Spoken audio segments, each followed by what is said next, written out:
Welcome back to the I'm Just Sayin video podcast. I'm your host, the CommonSensei, and we've got a pretty good show for you today. First of all, I've got my Black Rifle coffee. Delicious. So I'm ready to rock. Now, this isn't a plug for Black Rifle coffee. I just think they make damn good coffee. Now, last week we talked a little bit about the Biden administration's immigration policy, or lack thereof. This week, however, President Biden's going to get a little bit of a pass. And it's not because he's not entertaining to watch, because as we all enjoy watching him stammer and stutter all over himself as he's trying to put together a coherent sentence, there's always other liberals up there in the wings that are waiting to do or say something completely stupid. Which brings me to this week's Jackass of the Week award. This week's prestigious award winner is none other than the mistress of the New York 14th Congressional District herself, Alexandria Ocasio-Cortez, or AOC for short. Now, we all know that AOC is not a stranger to sticking her foot in her mouth, but she went to a new level this week when she decided to post a video in which she proclaims the word surge is a bad word, at least in context with the immigration crisis at the border. Even before I ruin it, I'm going to show you the video right now. Check this out. They want to say, what about the surge? Well, first of all, just gut check, stop. Anyone who's using the term surge around you consciously is trying to invoke a militaristic frame. And that's a problem because this is not a surge. These are children and they are not insurgents and we are not being invaded, which, by the way, is a white supremacist idea, philosophy, the idea that if an other is coming in the population, that this is like an invasion of who we are.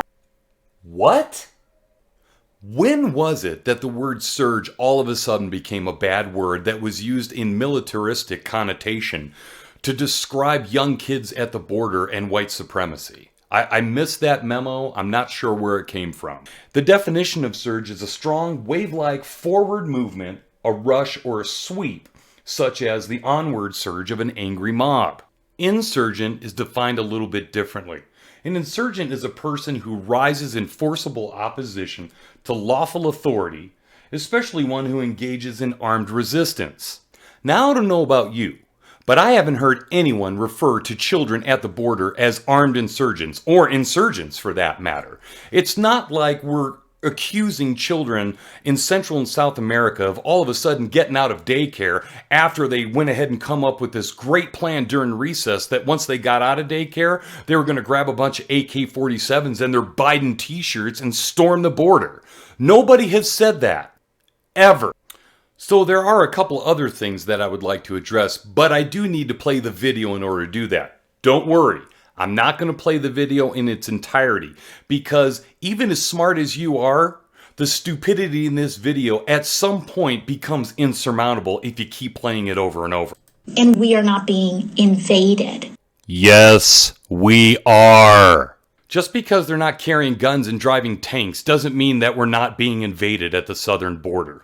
Which, by the way, is a white supremacist idea, philosophy. Oh my God. What a ridiculous argument to make. She can't even say it with a straight face. Like from the beginning, she starts laughing. It's a ridiculous argument to make. If this was Canada, it isn't. But let's say that it was, and a bunch of Canadians were storming the border. Would we call it a white supremacist philosophy? I don't think so. But this fits her narrative.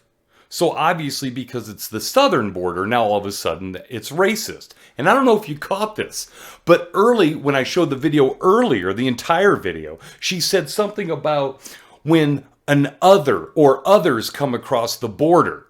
Could you imagine if President Trump was the one that used that term? If he had said all these others are trying to come over the border, he would have been labeled xenophobic, racist, a white supremacist.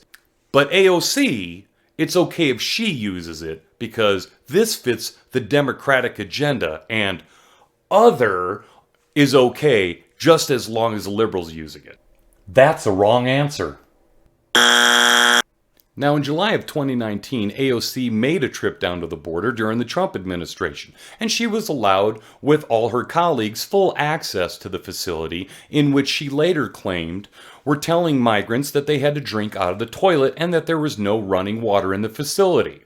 Fortunately, the next day, ICE officials debunked that ridiculous statement that AOC had made previously. Now, she talked about cages in inhumane living situations. The funny thing about this is, these cages that she talked about back in 2019 were started during the Obama administration. Yes, and you guessed it, old sleepy Joe Biden himself was the person who self-proclaimed that he was in charge of our immigration policy at the time. Now, he's the president of the United States, and he's the one in charge. I don't see AOC down at the border. I don't see her crying and complaining about the surge or the crisis at the border. What I do see is a patriot like Senator Ted Cruz from the state of Texas, the great state of Texas, who recently went down to the border to try to look and see what was going on with this crisis. While he was down there, a Biden administration official tried to block his entry, unlike what the Trump administration did with AOC by letting them in and come in and have full access. It's funny how different things become once the liberals take charge. Watch this. So you don't want the pictures taken. The rules are arbitrary and they're designed to keep the American people in the dark. Dignity and respect. That's all we ask. Well, no, Dignity it's and not. respect. You're asking, is this dignity and respect? Look at these people. There's a dignity and respect pandemic. to the people. Let me ask you. There's a I pandemic. respectfully ask you, sir. There is a pandemic. Is this respecting the rights of these kids? I ask you. Please Are you respect respecting the rights of these kids? This is not a zoo, sir. Please don't treat the people. You're right.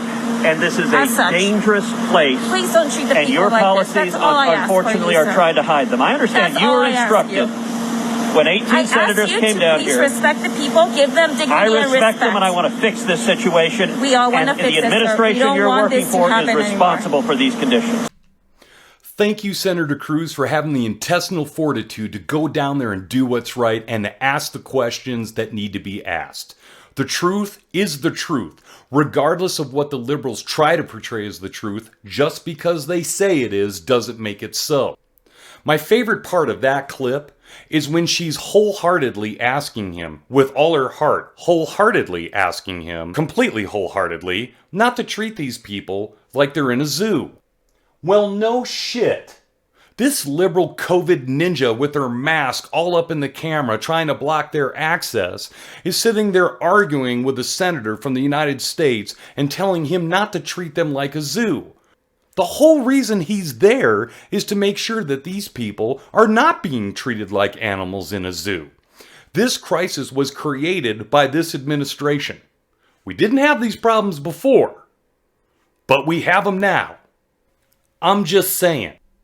I was absolutely astonished to see all those insurgents that she was protecting Senator Cruz from. Did you see them all back there? That surge brought in so many insurgents. He must have been in fear for his life, and she must have been trying to actually protect him. Right?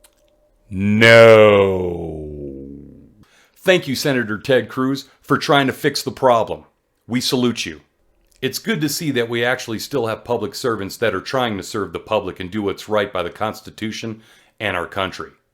Thanks for tuning in to the I'm Just Sayin video podcast. Hey, check me out on Facebook, Twitter, and Instagram, which I've linked below on this page. I'm the CommonSensei. We'll see you next time.